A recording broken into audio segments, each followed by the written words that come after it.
by Starfish in this one. And Okay. one moment I do just want to mention to everybody that this tournament is brought to you in its entirety by Community Gaming. They run weekly tournaments for Valorant, Super Smash Bros., Hearthstone, and others. Community Gaming is an all-in-one platform that helps supercharge your events of all levels. From your community grassroots to the Tier 1 professional events. Experience that for yourself at communitygaming.io, or make sure you join their Discord for more information. It's a great place to follow along. Also, PL.Doge, another sponsor here. They're a digital currency, crypto with one of the most vibrant communities on the powerful Polygon network. This offers a wide variety of fun interactions to its holders. You get some NFTs, apps, airdrops, and exclusive access to different DeFi platforms ready to use on that Polygon network. You can experience that at PL.Doge.com. If you guys sign up for any of these things and show attention, the sponsors might even increase that $10,000 prize pool that they've put for this Han finale. So that out of the way, ladies and gentlemen, Series 2 Losers Bracket Finals coming at you. Sorry, I tried to zoom out, but I pressed the wrong button. Oh my god. Sorry. Anyway, you said that the Magnus Andromeda Forsaken Archer tri-lane is strong. I'm not saying it that much. It's definitely not weak. I don't think it's weak, but is it necessarily that strong?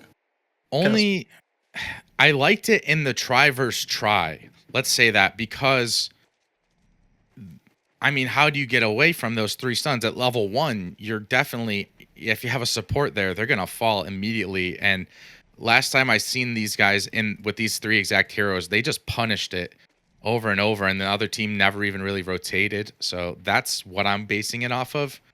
Belphegor, a little different story. He can kind of hang back and play a little bit safer. It's not what I punish. What I don't like in that situation is that he actually kept the pool open, I think.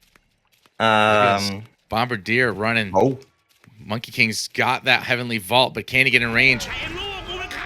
Oh, and that's... No, they're not gonna get that kill. But yeah, the Glacier's Prism is very dangerous level 1. It does 85 damage per second for 1.5 seconds at level 1. So that is approximately 135-ish damage level 1. It's a very dangerous skill. And that's, I think, the power of the Glaciers in general. The Q does like 110 damage level 1. And the W 150 almost. Yeah, up against a single target for sure. Yeah, and it's just so much damage early on. Like a lot of the other strong supports that we know, like say for example an Engineer, they're very powerful, but they don't have the same level of burst damage that something like a Glaciers has.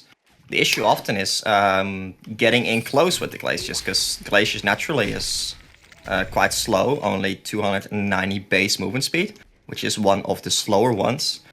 And the W, the Glaciers, the Ice Imprisonment only has 500 range, which is like your hard CC as the Glaciers, which makes it kind of hard to initiate with the Glaciers, which makes me wonder how exactly they caught the Bombardier. He was way out of position. I don't know if it was a misclick, but by the time I clicked him mid, he was at like 30% HP up on the hill. Yeah. I saw that, but no, he gets there somehow in that situation. I feel like he should just be sitting on his cliff, because the Monkey King also was still level 1 at that point. He only had the vault. He didn't have the dash yet, because the normal Monkey King combo is like dash vaults him back, and then vault through it again and vault him back again, or dash through him again and vault him back again. But then like you can actually vault him back twice. But if you only have the vaults, it's hard to vault someone back twice.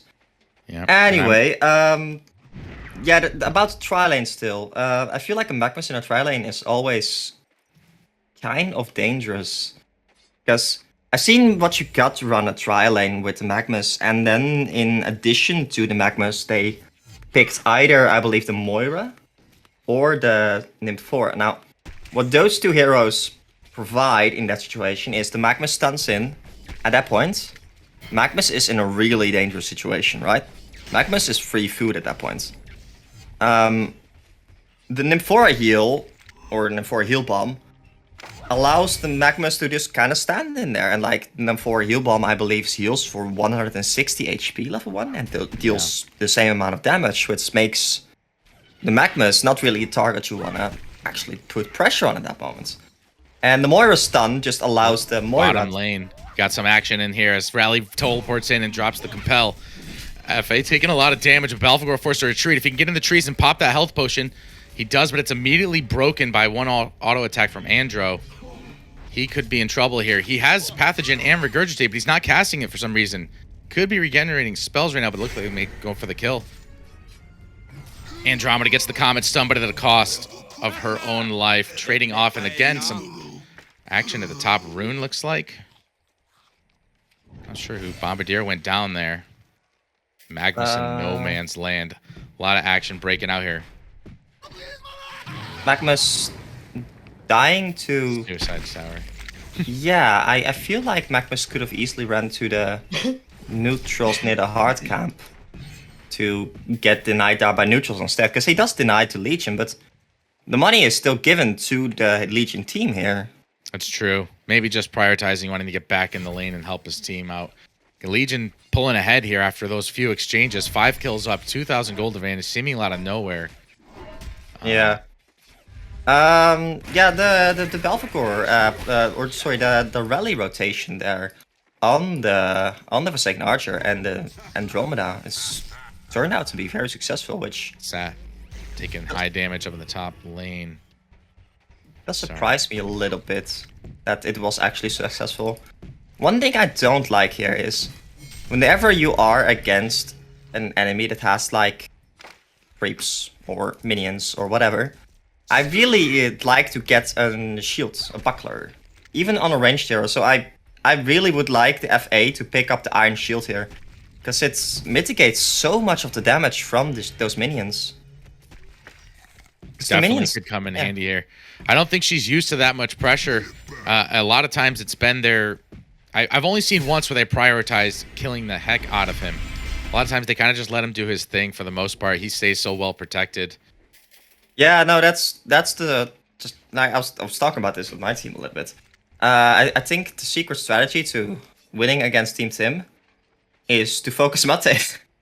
Like, I always notice that whenever Mate or Aha or the Bombardier here, whenever he has a bad game, the rest of his team suffers. Right, keep an eye on mid lane here.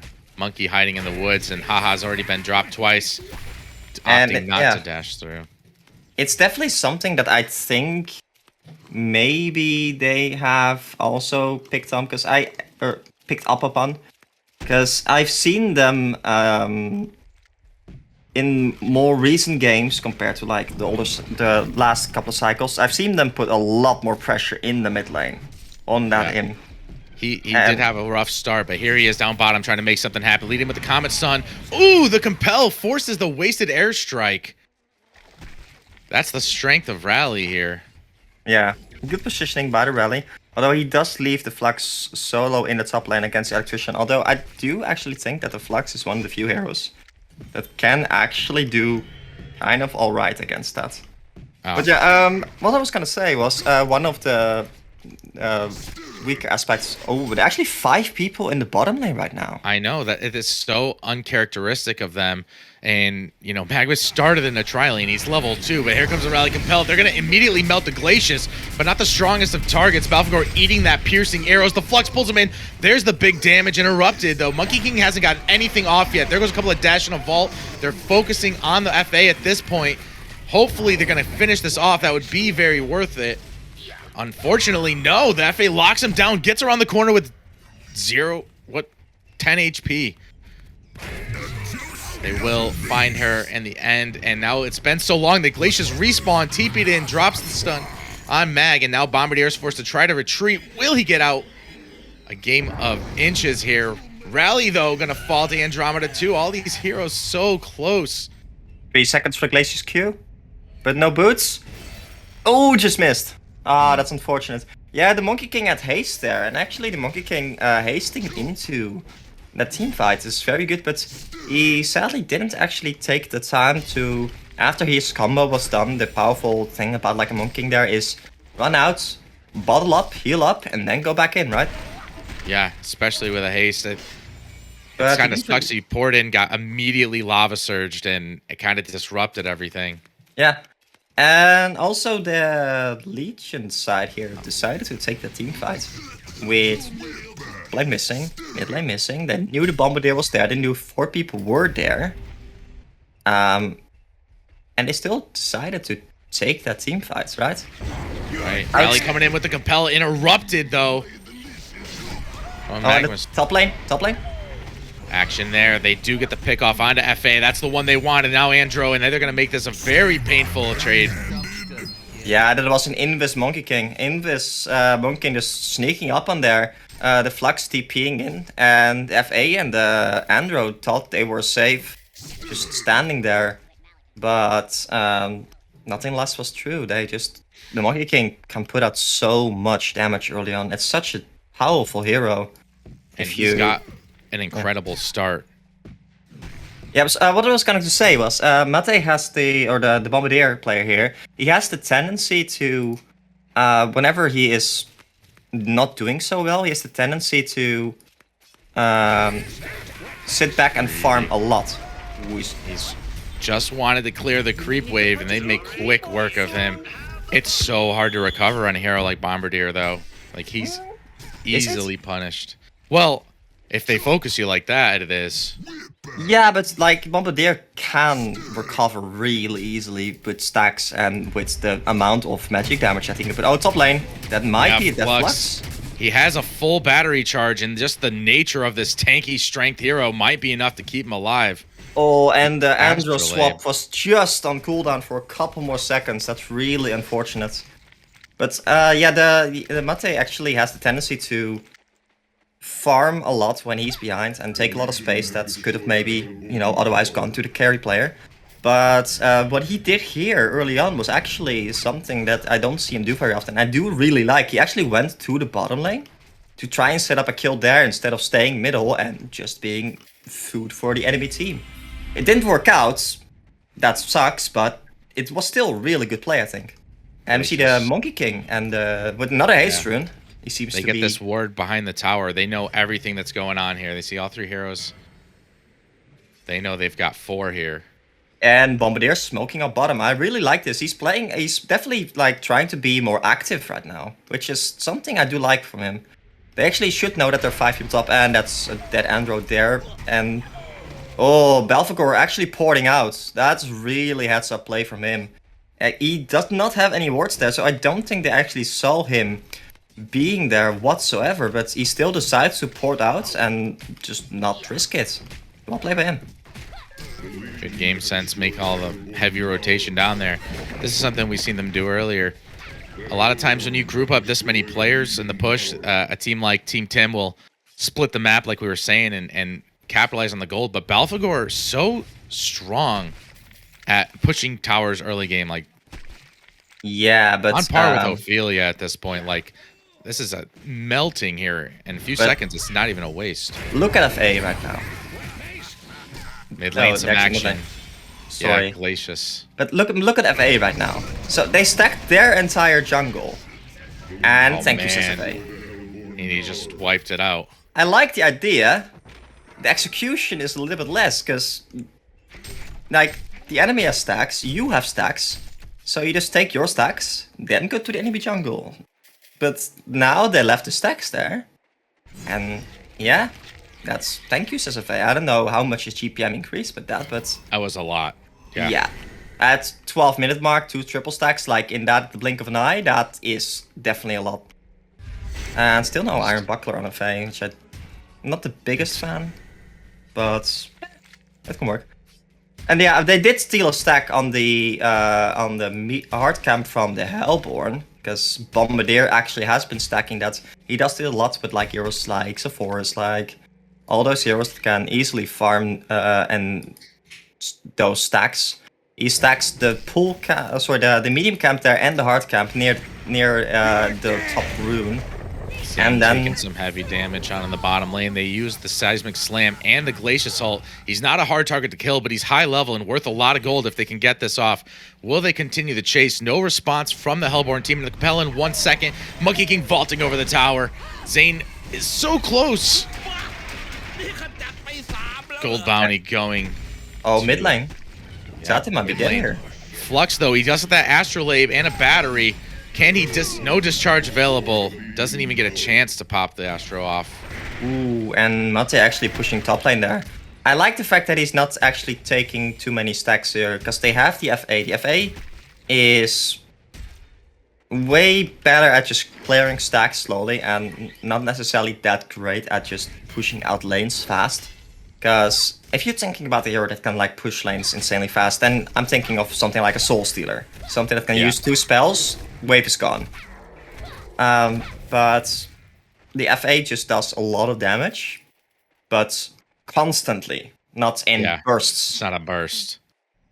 While Bombardier definitely does bursts. I like the Bombardier just nuking waves and nuking split pushing that way, and then the other, like the FA just jungling in this case, and they actually does kind of sacrifice the jungle for the FA right here. So I do think that's good.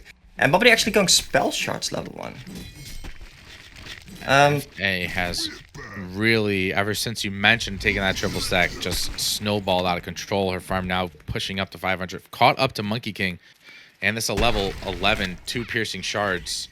Let's see how they go for MK here, bursting out huge damage. Nothing he can do there. Nope. Good smoke play from them. Heads up.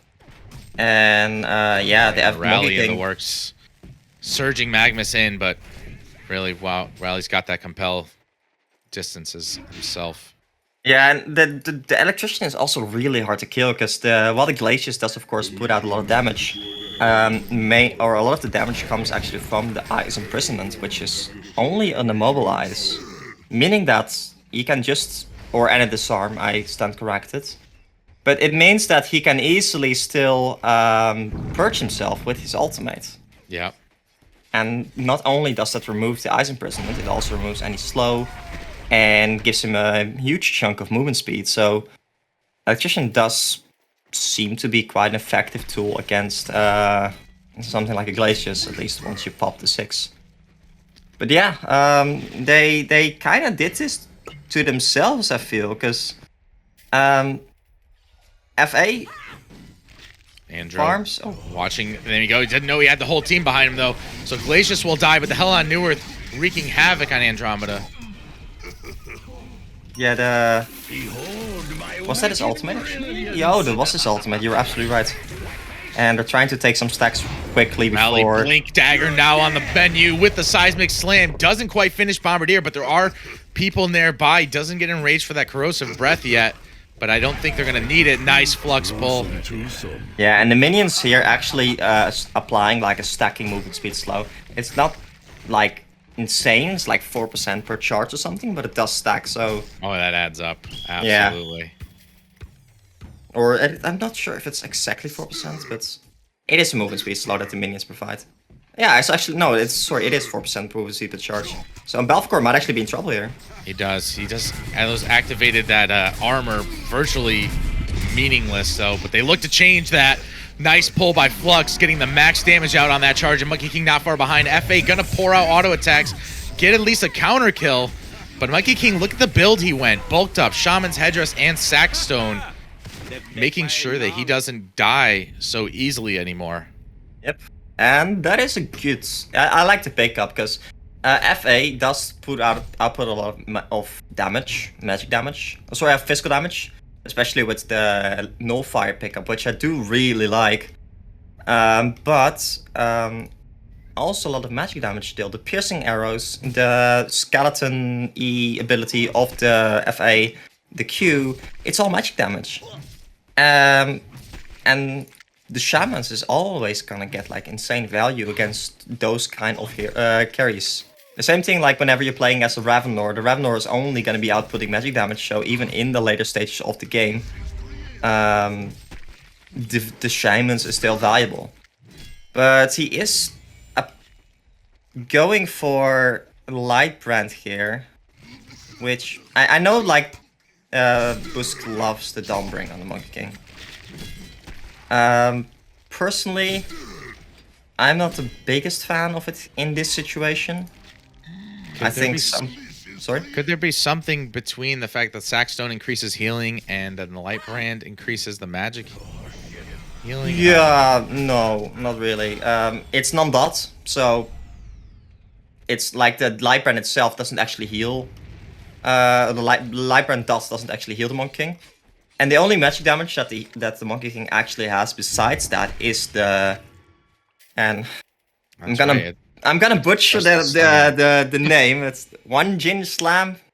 Perfect. I think that's... Is it Chinese? I think it's Chinese, right? I would imagine. I think Monkey King is Chinese myth, but yeah, every Chinese person just cringed visibly. But oh, they got bomb tower. Should I go ahead? Go ahead. No, I was gonna say they made quick work of that tower. Magnus just got his portal key too. It's on the way. Actually, I was surprised by the rally getting such an early PK. And rally also maxing the roar. That's not something you see very often. I like personally, I always max the E. Because I think it's just more damage in general for as long as you also hit the ultimate. Because the E, the passive, it decreases or ignores the enemy armor, or makes you ignore the enemy armor. Right. But and like W only adds like 40 physical damage per application of the W. But I can imagine that maybe in the early game. Oh, a fight is brewing actually. Yes, it is. They've got vision here by Andromeda's wards. They're going to see it. Not the ideal target. Balfagor taking some damage here, but the double nice Lava Surge stun. Flux going to look to pull everybody in, hopefully, but no, immediately melted. Rally comes in on the sides of the ground, looking to finish that.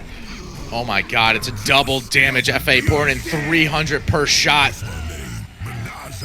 Disaster striking for Busk, no GG. I got to imagine that's not how they hoped that Congo that was went. Like beyond unfortunate. I don't know if you realize what happened there, but the FA actually just got his Shrunken delivered, so that was used during the team fight. So he just had a Shrunken. They picked up the double damage rune from the top lane. The Legion team going in there without getting any kind of vision up is greedy, to say the least, and ballsy. Right. The more unfortunate thing actually was the Balfagor getting initiated upon by the Magmus, and Rally thought that they were going to initiate on the Balfagor. He pushed the Balfagor to the left, to the Flux, but instead of actually getting him out of trouble, he got him into trouble because the Flux was actually the target of the Forsaken Archer who ultimated and crippling volleyed him. So instead of just the Flux getting ultimated there, they both instantly got annihilated. Bombardier, they're going to look to burst him down quickly. That's why he wanted that Blink Dagger. But I think in general, they're building around this Flux discharge, right? Mac ultimate. Oh, Magnus Eruption. Wait, did he? Oh, he didn't have Eruption. So he goes down. Balfagor drops a Hello Newerth out onto Andromeda. FA, though, scaring Flux off. He's going to have to take his time and bite back in here. Magnus doesn't fall to the Glacial Downpour. Monkey King still close, and he is... Oh, yeah, that's... This, Imba Boy's Nullifier Blade stripped all of the mana from Flux. He didn't even have mana to use the Astrolabe or any abilities, even with a Blood Chalice. And that is the power of the Nullifier Blade these days. So you have like a couple of heroes, Rally, actually 4 heroes here. The Balfagor, the Monkey King, the Flux, and the Rally, who are all extremely mana dependent with a low mana pool to do what they want to do, especially like the Monkey King. A Monkey King without mana is not that scary. And we actually saw that in the bottom lane as well when they just got the kill with the Electrician and the FA, and then the Monkey King manned up against the FA. But like within 3-4 seconds, he's out of mana. And then what do you have? Well, Monkey King without mana is just not that scary. And this is also the reason why I would like the Monkey King not to go for this Dawnbringer build here before the Shrunken. Because if you pop the Shrunken, the Nullfire Blades does actually not drain any mana. Slasky gonna spot out Zane here.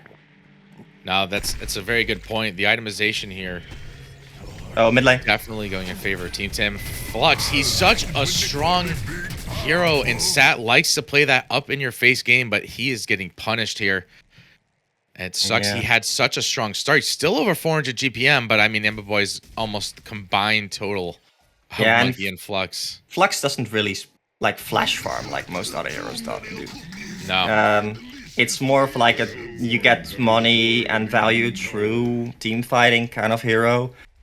And something that is actually a big factor in this Flux dropping like a fly is also the Andromeda pick. Andromeda, the W, is so insanely strong. It does -6 armor at level 4, but not just for a little bit. It's got a 15 seconds cooldown and 14 seconds duration for the minus armor. It's, I think, mainly because of that, one of the strongest supports for a tri-lane, because if you have a tri-lane, you have level 1 W. Level 1 W decreases the enemy armor by -3, meaning that all your auto attacks do like 20% more damage at that point, just because they have minus armor. It's so low mana cost, infinite ability to spam it. I hate nothing more than when somebody doesn't skill into Aurora. Yeah, and I was because- actually surprised by that, because they didn't have the most physical damage in the bottom lane. I'll admit that, because like the FA early on doesn't really apply much physical damage. Mainly, the most damage comes from a crippling volley. So the Andro actually, instead of skilling or maxing the Q, the combat stun, she did actually choose to max the.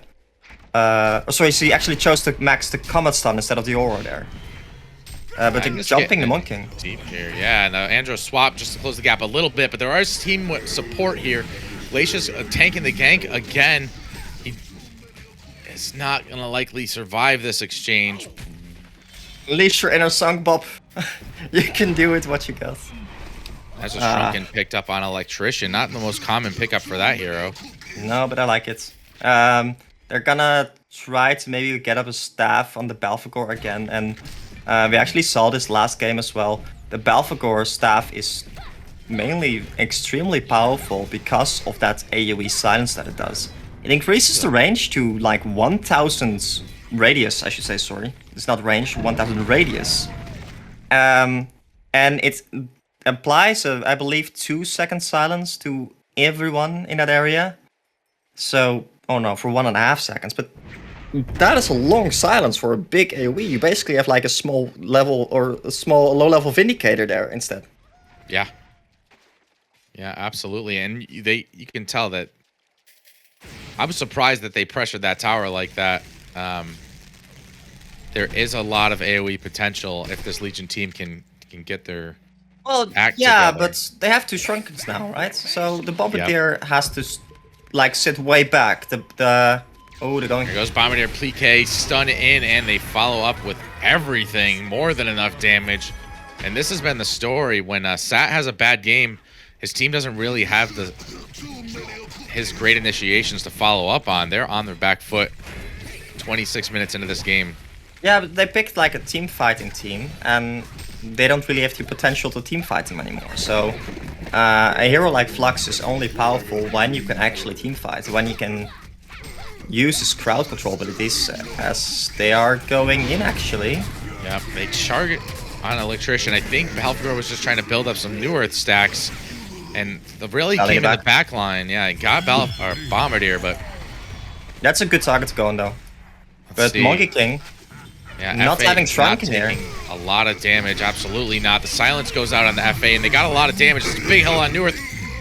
Mbappe walks away with 20 HP. Yeah, that sucks to see if you're Legion. And that was a fight all without the Flux, because and this is one of the things that I gotta credit Imboy with.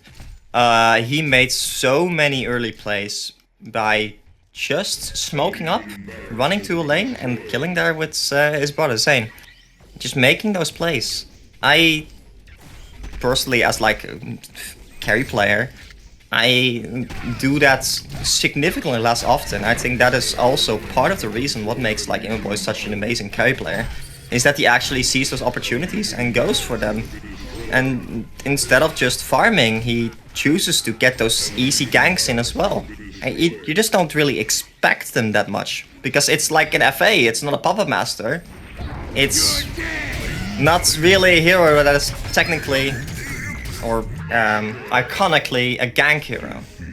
That's going to be the match. One last effort there. Rally would have had a nice seismic slam, and the discharge was in the middle of the cast, but a crippling volley from none other than Immoboy.